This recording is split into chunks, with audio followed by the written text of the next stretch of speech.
This is the first in a series of video blogs describing the spokes of the Oyster Wheel, and to start it off I'm going to feature spoke 6 from Dartford to Tower Bridge.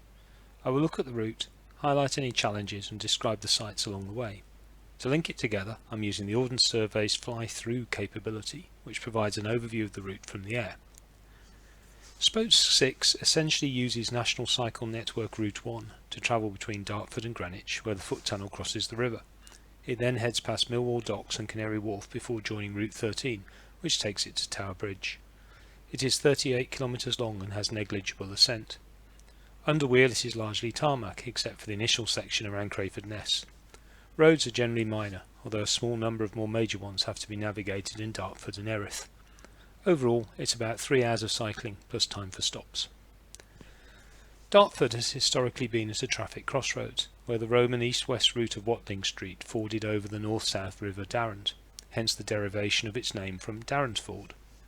As such, it was an important way station for pilgrims and travellers, and in the 14th century the Dominicans and Franciscans built a priory and hospitals here. These were dissolved by Henry VIII, who then built his own manor house on the site before giving it to Anne of Cleves on their divorce. Today only the Gatehouse remains, which we pass on Priory Road. The route soon leaves town and heads out to Dartford and Crayford Marshes, traditional fresh water and salt marsh grazing, with over 27 kilometres of waterways which are important stop-offs for migratory birds. Dartford Creek, which is the tidal part of the River Darrant, used to be an important transport route with 60,000 tonnes of cargo shipped in 1835 alone. However, it fell into disuse and was effectively abandoned in 1986.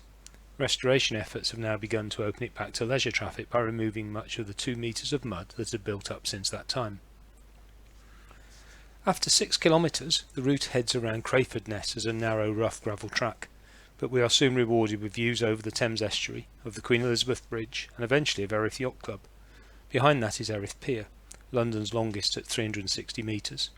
Originally built in the 1840s as a tourist attraction, it soon became obsolete as steam railways were introduced. By the 1950s it was being used as an offload point for large cargo ships and was replaced with the concrete structure we see today. The next section of river is industrial in nature, but with a surprising jewel at the 15-kilometre point in a sewage works. No ordinary building this, but the southern end of Sir Joseph Bazalgette's Victorian sewer system. It was designed to store the raw sewage from London south of the Thames and then pump it into the river on an ebb tide to be taken out to sea. Modern hygiene standards caused it to be replaced, and it fell into disrepair in the 1980s. After efforts by conservation groups it was restored to its Grade 1 listed Victorian glory. While the outside still looked drab, the inside is magnificent and worth catching on an open day to view, at which the restored steam engines will also be run up. Soon the industry is replaced by the housing estates of Thamesmead. The route has now been designated a quiet way and runs on the elevated sea wall with the skyscapes and river views to Canary Wharf in the distance holding the eye. After 21 kilometres the site of the Royal Arsenal at Woolwich is reached, purchased by the Board of Ordnance in the late 17th century. At its peak in World War I it covered 1,285 acres and employed 80,000 people.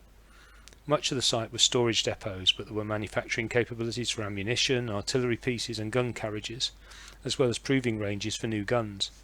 The site was damaged during the Blitz in World War II, but continued on a smaller scale into peacetime, producing railway locomotives and wagons. Eventually the factories closed in 1967, and the site was sold off in 1994 for commercial and housing uses. The route continues along the Thames passing the Woolwich Ferry. A ferry has operated here since the 14th century, becoming toll-free in 1889. The parallel foot tunnel was opened in 1912. Shortly afterwards, at 23 kilometres, the Thames Barrier is reached. Completed in 1982, it can be raised at high tide to protect from storm surges in conjunction with the downstream flood defences along which the cycleway has been running. It was originally expected to be used 2 to 3 times per year, and even with current rates of sea level rise, is expected to be useful until 2060.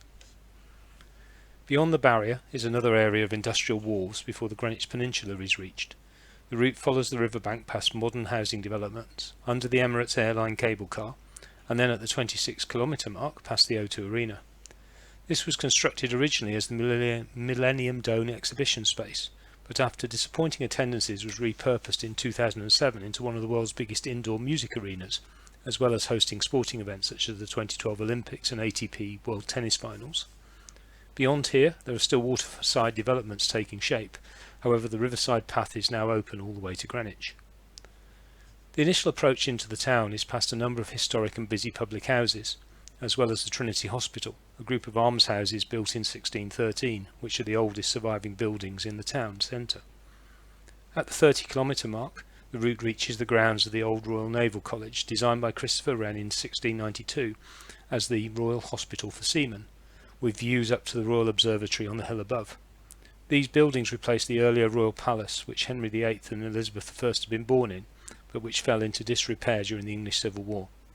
They continued as the hospital until 1873, and then as a training establishment until the Navy left in 1998. Since then, this World Heritage Site has been used for a variety of educational, cultural and business purposes, and production units can often be seen using the unspoilt courtyards for film and TV. Leaving the site, we pass the Cutty Sark, one of the last and hence fastest tea clippers to be produced prior to the introduction of steam power.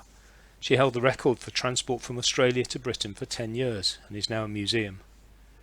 Nearby, we take the entrance to the Greenwich Foot Tunnel, whose lifts lower us 50 feet below the river. It was opened in 1902 and has survived World War II bombing damage, with over 4,000 people using the tunnel each day. On arrival in the Isle of Dogs on the other side, the route heads through Millwall Park to Millwall Docks, opened in 1868 primarily for timber and grain cargoes.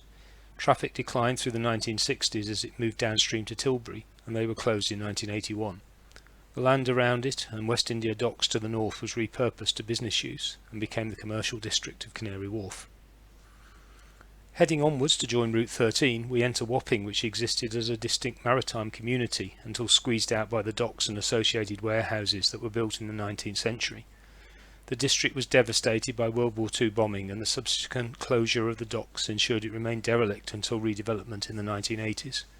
Today the only evidence of its history are the waterside pubs, such as the Prospect of Whitby, and the Waterman's Stairs that give access to the foreshore. On reaching Shadwell Basin, we enter the old London docks, which occupied 30 acres and specialised in luxury commodities such as ivory, spices, coffee and tobacco.